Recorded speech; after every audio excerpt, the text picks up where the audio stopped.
Ադրբեջանում Սոկար պետրոլեումի բենզատար մեքենան պայթել է լիցքավորման ժամանակ։ Պայթյունի հետևանքով կա զոհ և վիրավոր։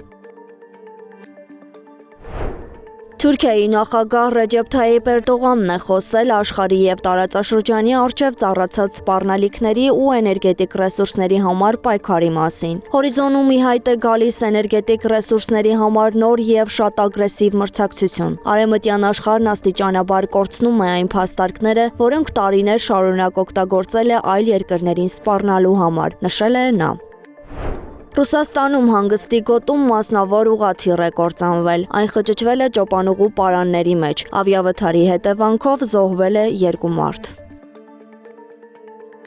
Միացյալ Նահանգների հետ բանակցությունների համար բարենպաստ պայմաններ չկան։ Լրագրողների հետ զրույցում հայտարարել է Իրանի արտաքին գործերի նախարար Աբբաս Արաղչին։ Արաղչին այն պայմանավորել է Ամերիկայի վարած քաղաքականության հետ։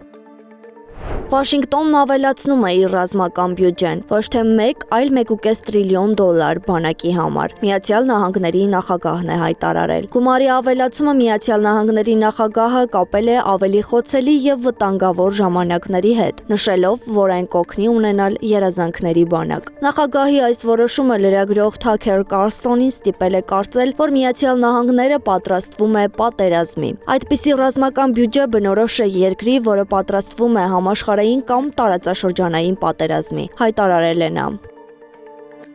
Միացյալ Նահանգների եվրոպական հրամանատարությունը հայտարարել է Ատլանտյան օվկիանոսում ռուսական մարիները լցանավը կալանելու մասին։ Նշվում է, որ նավի առգրավման պատճառը ամերիկյան պատժամիջոցներից խուսափելն է։ Բացի այս, Միացյալ Նահանգների հարավային հրամանատարությունն էլ հայտնել է Կարիբյան ծովում Սոֆիա անունով տանկերի կալանման մասին, որը նավարկում էր առանց որևէ պետության դրոշի։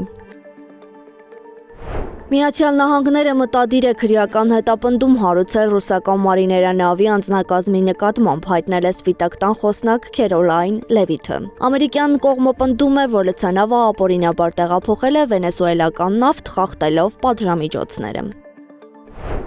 Թրամփը հայտարարել է, որ առանց իր միջամտության Ռուսաստանն այժմ զավթած կլիներ ամբողջ Ուկրաինան։ Ռուսաստանն այժմ կտիրեր ամբողջ Ուկրաինային, եթե ես չմիջամտեի։ Ռուսաստանն ու Չինաստանը բացարձակապես չեն վախենում ՆԱՏՕ-ից առանց Միացյալ Նահանգների, գրել է նա սոցցանցի իր էջում։ Գրենլանդիան լիովին բաց է ամերիկյան լրացուցիչ զորքերի տեղակայման համար, հայտարարել է ՆԱՏՕ-ի գլխավոր քարտուղար Մարկ Ռյուտեն։ Թրամփն օրերս հայտարարել էր, որ Միացյալ Նահանգները Գրենլանդիայի կարիքն ունի, քանի որ կղզին շրջապատված է չինական և ռուսական նավերով։